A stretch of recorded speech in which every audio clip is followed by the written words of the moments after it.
Praise the lord. దేవునికి మహిమ కలుగును గాక. అందరూ బాగున్నారా? ఈరోజు దేవుడు మనకిచ్చిన వాగ్దానము రండి కలిసి ధ్యానించుకుందాం. ఇర్మీయా గ్రంథము 31వ అధ్యాయము 9వ వచనము. వారు నన్ను ప్రార్థించుండగా నేను వారిని నడిపించుదును. వారు తొట్టిల్లకుండా చక్కగా పోవు బాటను నీళ్ల కాలువల యొద్ద వారిని నడిపించును. ప్రియమైన దేవుని బిడ్డ, ఇంత శ్రేష్టమైన వాగ్దానము ఈరోజు నీ కొరకు పరలోకపు తండ్రి అనుగ్రహిస్తున్నాడు. మన దైనందిన జీవిత ప్రయాణంలో అనేక సార్లు దారిలో అడ్డుబండలు, ముళ్ళ పొదలు, లోయలు, కొండలు ఎదురవుతూ తప్పక తొట్టిల్లి పడిపోయే ప్రమాదాలు ఎదురవుతూ ఉంటాయి. సరళమైన మార్గంలో ప్రయాణిస్తున్నామని అనుకుంటాం, కానీ అకస్మాత్తుగా అడ్డుబండలు, ముళ్ళ పొదలు, ఆటంకాలు వచ్చినప్పుడు ఎంతో దుఃఖంతో అధైర్యపడి ఆగిపోతూ ఉంటాము కాదంటారా? మరి ఇలాంటి ప్రమాద పరిస్థితిలో మనకు పరలోకపు తండ్రి శ్రేష్టమైన వాగ్దానము అనుగ్రహిస్తున్నాడు. వారు నన్ను ప్రార్థన చేస్తూ ఉండగా నేను వారిని నడిపించుదును.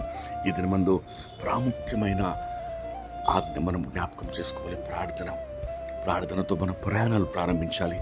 ప్రార్థనతో మన దినమును ప్రారంభించాలి.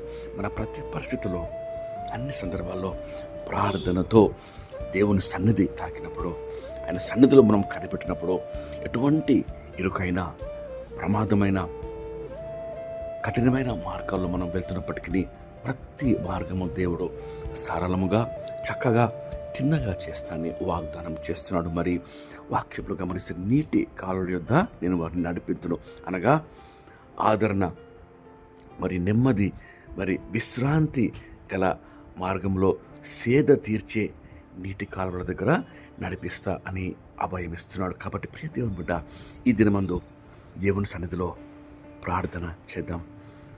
రండి కలిసి ప్రార్థనలో ఏకీవించి దేవుని వాగ్దానము పొందుకుందాం.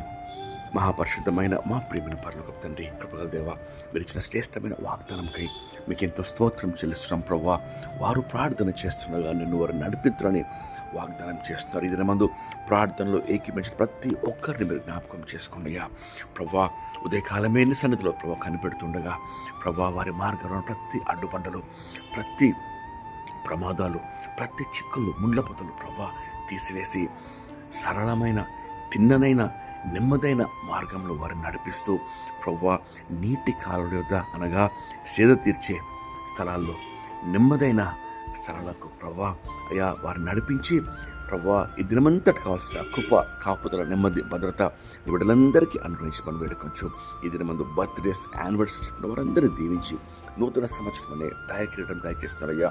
మీకు ఎంతో స్తోత్రం చెల్లిస్తూ, మీకే మహిమ చెల్లిస్తూ, నీ బిడ్డలపై నీ కృప, నీ కాపుదల, నీ భద్రత, నీ ఆశీర్వాదము, ముఖకాంతి, నీ ప్రసన్నత అనుగ్రహించమని యేసుక్రీస్తు నామములో వేడుకొంచు ప్రార్థన చేస్తున్నాం తండ్రి. ఆమేన్. దేవుడు మిమ్మల్ని దీవించును గాక.